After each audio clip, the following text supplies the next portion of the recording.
Chapter 6, Critical Life Course and Integrated Theories. This is a narrated version of this PowerPoint presentation. Introduction. 3 types of theories. Critical theory includes conflicts, Marxist or radical. Life course theory links early crime to patterns of offending that occur as offenders move through the life. And integrated theories, which is a combination of theories. Critical theories. Unfavorable views of economic systems, gender relations, and power. Doesn't distinguish between good people and bad people. Cullen and Agnew, 5 central themes of critical theories. The concept of inequality and power are integral to understanding crime and its control. Crime is a political concept. The criminal justice system favors the wealthy and hurts the impoverished. Capitalism causes a large degree of crime, and the solution to crime is the creation of a more equitable society. Marxist Theory. Marx wrote little about crime, but scholars have extended his ideas. Society has 2 parts, bourgeoisie and proletariat. The working class labors under false consciousness. Bonger linked Marxism and crime, saying everyone must look out for his or her own interest and their family's interest, so concerns for others' welfare is secondary. Impoverished people in a capitalistic state break the law for 2 reasons. 1, survival, and 2, wealth is how people are judged. Chambliss. Crime diverts our attention from the exploitive nature of capitalism and focuses on the offenses of the impoverished. The wealthy and powerful ensure that their interests are law so that street crime gets the most attention. Michalowski. Many impoverished societies have low crime rates. Crime becomes common when there is a vast difference between the impoverished and the wealthy. Relative deprivation is more important than actual deprivation. Criticisms of this Marxist theory. Traditional criminologists, people don't always act in their economic interest, and to assume that they do reduces the argument to pure economics. Critical criminologists, Marxists romanticize criminals and the idea of a revolutionary class. Left realism. Marxism sacrifices the interests of the impoverished people for the interest of the lower class offenders. Offenders most often victimize those who are in the same social class. Liberal and critical criminologists are reluctant to blame the offender and instead blame the victim and the system.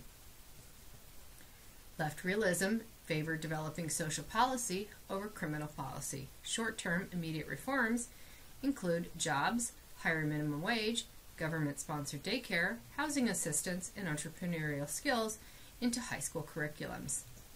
Critical race theory. Race is a dominant factor in how many legal systems dispense justice. It's not value-free, has been faulted for the type of data that is used as evidence, including first-person narratives.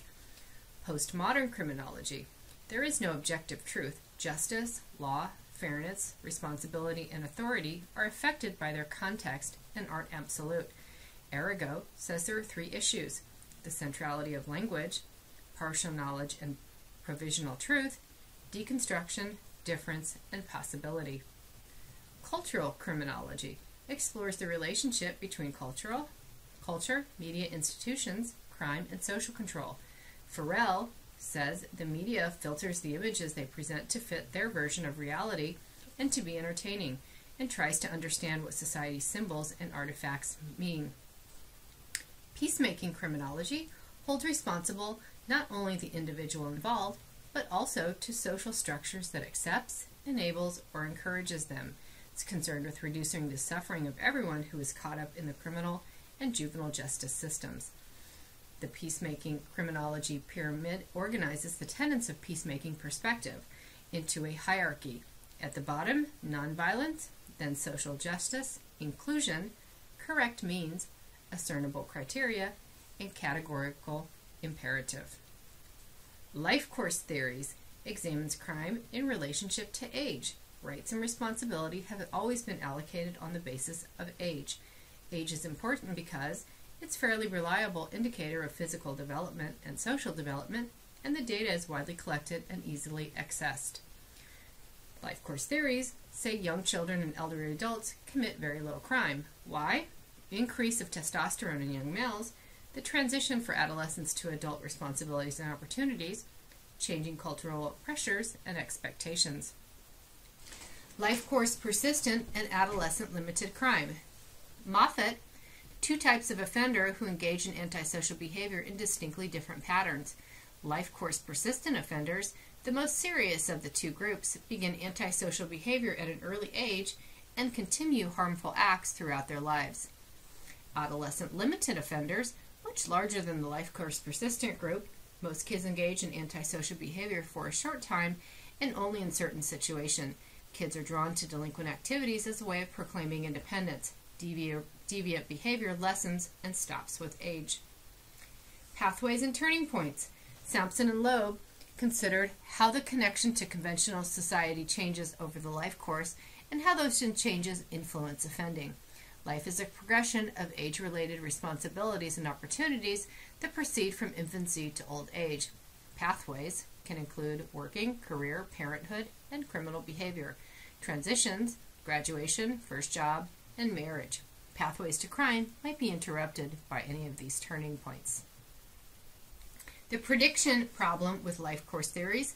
Life course theories are better at looking backward than looking forward. It's easy to look at a life and predict where it went wrong.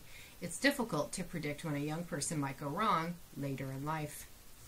Elliott's integrated theory of delinquent behavior draws on three leading theories of delinquency, including strain, social control, and social learning.